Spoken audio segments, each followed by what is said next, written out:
उनके मन में ये विश्वास हो जाता है कि अब शायद मुझे श्री राम लेने नहीं आएंगे। वो भरोसा टूटने लगता है। वो विश्वास जो श्री राम के प्रति थी वो अब डगमगाने लगता है। और तभी कुछ ही समय पश्चात वहां हनुमान जी महाराज का आगमन होता है। देखते हैं और कहते हैं, माँ मुझे श्री राम ने भेजा है, मैं भगवान श्री राम का दूत हूँ। माँ सीता कहती, तुम भी कोई छल करने आए हो, तुम्हें भी रावण ने छल करने के लिए मुझसे भेजा है, अब मुझे तुम पर भरोसा नहीं होता। तब हनुमान जी ने कहा, राम दूत मैं मातु जानकी, सत्य शपथ करुणा निधान की। और जब हनुमान जी महाराज का शौर्य देखती है सीता माँ कि किस प्रकार से लंका को विध्वंस करके ये वापस फिर से प्रणाम करने आते हैं और जाते हैं, तब उन्हें भरोसा हो जाता है कि जरूर जब एक दूत में इतनी शक्ति है तो साक्षात श्री राम में कैसी होगी। ठीक ऐसे ही हमारे जीवन में कभी कभी ऐसा होता है कि जब हम छोड़ करके वापस आ रहे होते हैं और तभी वो पल होता है जो हमें सामने का पल हमें साम्राज्य या हमें खुशियों से जोड़ जाता है। वास्तव में देखा जाए तो सितंबर का ये महीना एक ऐसा महीना होगा जहां पर बहुत बड़े बदलाव का अवसर देखने को मिलेगा।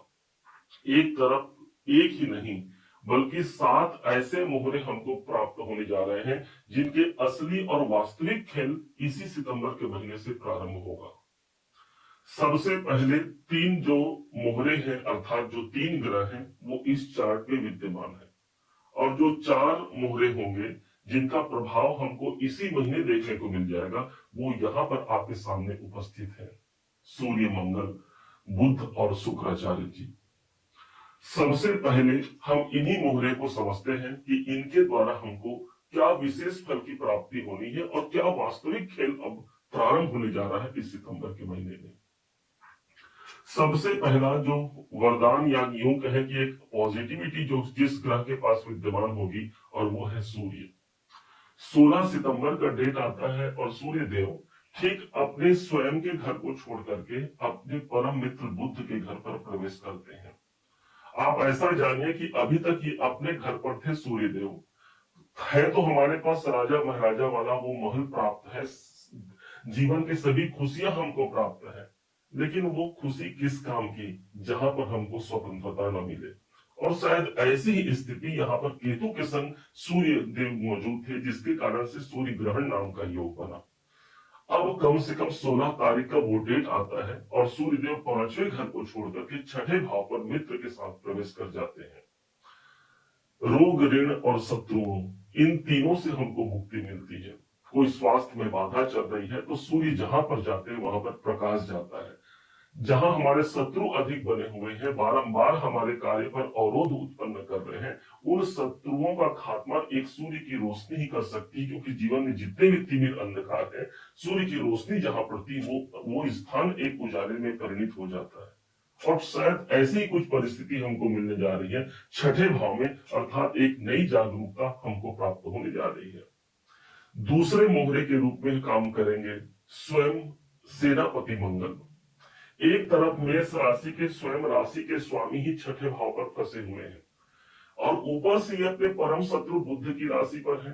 एक अच्छा योग आता है और ठीक 13 तारीख को मंगल भी 6ठे भाव को छोड़ करके 7वें भाव पर प्रवेश कर जाते हैं, और ये 7वां भाव जिस राशि पर जा रहे हैं तो अपने सममित्र की राशि पर जा रहे हैं। इसलिए यहां जब मंगल प्रवेश करेंगे 7वें भाव पर तो इनकी 7वीं दृष्टि कहीं और नहीं, सीधे फिर आपके अपने मेष राशि पर ही प्राप्त होगी। इसलिए एक नया कॉन्फिडेंस, एक नई ऊर्जा के संग हम जो दायित्व हमको मिला है उस दायित्व का पूरा कर पाते हैं। एक अच्छे बेहतर समय की हम तलाश कर रहे हैं। यही वो सितंबर का महीना है जहां पर हमारे राशि के स्वामी हमको ही दृष्टि प्रदान करके एक नए शौर्य ऊर्जा से हमको जोड़ जाते हैं। एक विशालता कायम करना राशि के स्वामी में विद्यमान होता है। वो सेनापति की जो भावना हमारे अंदर विद्यमान है, हम अपने लक्ष्य तक पहुंचने के लिए उसी भावना को स्वीकार करते हुए आगे बढ़ेंगे। अर्थात मंगल भी यहाँ पर शुभ और पॉजिटिव दृष्टिकोण से देखा जाए तो इसी समय पर महत्वपूर्ण रहेंगे। अगले ग्रह के रूप में आते हैं ग्रहों के राजकुमार बुध। बुध का पोजीशन अभी तक ये भी केतु के चक्रव्यूह में फंसे हुए थे।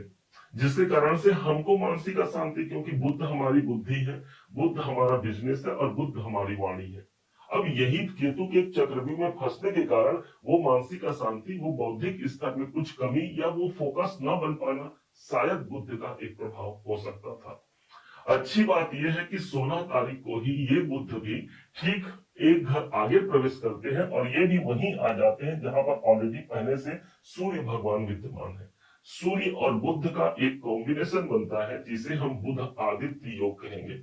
अब यही बुध आदित्य योग छठवें भाव पर मिला, तो जो लोग नौकरी पेशा में हैं, तो नौकरी के लिए एक विशेष पद प्रतिष्ठा की प्राप्ति करना, क्योंकि सूर्य भी वहां पर उपस्थित है, कोई नए जॉब की तलाश कर रहे हैं तो ये समय वहां पर विराम उपस्थित कर सकता है, अर्थात प्राप्तियों की संभावना कई गुना बढ़ जाती है सूर्य बुध के बुधादित्य योग से। यही बुध वो ग्रह है जो हमारे लिए तीसरे घर का स्वामी और साथ ही साथ स्वयं छठे भाव का स्वामी है।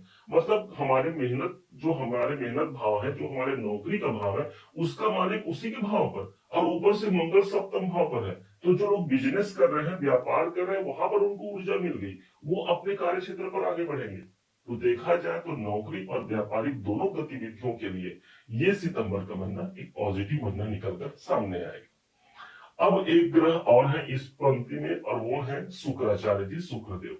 शुक्र की स्थिति 14 सितंबर को ये 4 नंबर की राशि को छोड़ करके पंचम भाव पर जा रहे हैं। अब यहाँ पर थोड़ा सा देखने को होगा कि एक तरफ तो सूर्य और बुध निकल रहे हैं केतु के चक्रव्यूह से, लेकिन ठीक यहाँ पर शुक्राचार्य जी फंस रहे हैं। और वो शुक्राचार्य जी जो मेरे धनेश है, जो मेरे स्वयं के कुटुंब के स्वामी है।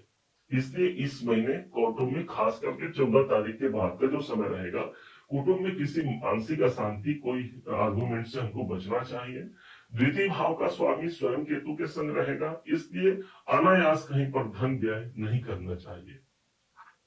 अब आइए समझते हैं जो बचे हुए जो 3 हमारे मोहरे हैं जो लंबे अवधि तक चलते हैं, शनि, राहु और साथ में देवगुरु बृहस्पति।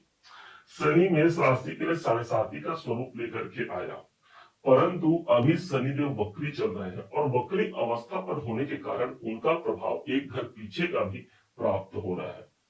शनि, माना कि शनि किसी भी प्रोसेस को डीले करते हैं, धीरे करते हैं, लेकिन जो शनि प्रदान कर सकता है वो कोई अन्य ग्रह नहीं। 7.5 का समय सिर्फ और सिर्फ एक सबक है किसी व्यक्ति के लिए कि कौन अपना है, कौन पराया है, उसे आप जान जाइए।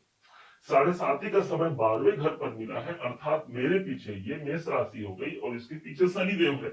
मतलब मेरे पीछे मेरा शनि है जो कि कर्म मांग रहा है मुझसे, और इस कारण से कर्म की अधिकता को प्राप्त करना हो सकता है कुछ विलंब होना, लेकिन करियर में उन्नति को प्राप्त यही शनि हमको दिलाएंगे इसी 7.5 में। अगले ग्रह के रूप में आते हैं राहु देव। राहु अभी अभी 2 सितंबर को, आपने हमारा पिछला वीडियो देखा होगा कि अभी अभी 2 सितंबर को राहु ने वास्तविक अपना साम्राज्य प्राप्त किया। एक तरफ अभी तक ये मृत अवस्था में थे और ठीक 2 सितंबर का डेट आता है जहां पर यही राहु मृत अवस्था से बाहर निकल करके अब अपनी गति को आगे बढ़ा रहे हैं। इसका मतलब मेरे कुंडली पर, मेरे इस गोचर में मुझे 11वें घर पर मिला है, तो मैं अपने लाभ के दायरे को बढ़ा पाता हूँ। इनका प्रभाव अभी पूरे दिसंबर 2026 तक भी रहने वाला है, इसलिए घबराइएगा मत, निराश मत होइएगा। अभी बहुत कुछ है प्राप्त करने के लिए। राहु 11वें घर का राहु वैसे भी गोचर में एक महत्वपूर्ण गोचर माना जाता है राहु के लिए, जब भी वो 11वें घर पर होते हैं, और ये लाभ का है, मेरे ड्रीम, मेरे डिजायर, मेरी इच्छाओं की पूर्ति का है। वो सब इच्छाएं जो मैंने जागृत किया है वो वहां तक पहुंचा पाना इस राहु का कर्तव्य होगा। अंतिम मोहरे के रूप में साक्षात भगवान के स्वरूप देवगुरु बृहस्पति है। बृहस्पति का प्रभाव हमको तीसरे घर पर मिला है। पुनर्वसु नक्षत्र पर गुरुदेव ऑलरेडी पहले से ही पिछले महीने में, अगस्त में ही ये प्रवेश कर चुके हैं और सीधे यहां से दृष्टि दे रहे हैं अपने खुद के घर पर, भाग्य के घर पर। अर्थात ये सब तो पॉजिटिव है ही, साथ में मुझे मेरे भाग्य का साथ मिल गया, ईश्वर की कृपा मिल गई। अब मोहे भाव भरोसा हनुमंता, बिन हरि कृपा मिला ही नहीं संता। ठीक जिस प्रकार से विभीषण ने कहा था हनुमान जी को कि अब मुझे भरोसा हो गया है, ऐसा ही भरोसा हमको रखना होगा कि इतने सारे जो 7 जो मोहरे हैं, जो 7 ग्रह हैं, जो साक्षात यहाँ पर ये दिखा रहे हैं कि कैसे हमारे जीवन को ये परिवर्तित करेंगे। जीवन में सुख दुख जरूर आता है, सुख दुख दोनों संग में रहते, समय पड़े नारायण सहते। इसलिए उससे विचलित मत होइएगा, अपने प्रगति मार्ग पर अग्रसित रहिएगा। लाभ के घर पर राहुदेव है, हमको वो अमृत तक पहुंचा जाएंगे जहां तक हमको पहुंचना है। उम्मीद है आप सबने इसे समझा है, आप सबने इसे जाना है। यदि आपने इसे समझा है, जाना है, मेरे समझाने का प्रयास यदि आपको सार्थक लगा हो, मेरे समझाने का तरीका यदि आपको सार्थक लगा हो, तो हर बार की भांति इस बार भी अपना प्यार भरा लाइक और कमेंट करना कभी मत भूलिएगा। और हाँ, यदि अभी तक आपने चैनल को सब्सक्राइब नहीं किया है, सब्सक्राइब जरूर कीजिएगा। पुनः एक बार फिर आप सभी का दिवस बहुत मंगलमय हो, इन्हीं शुभकामनाओं के साथ। जय श्री राम।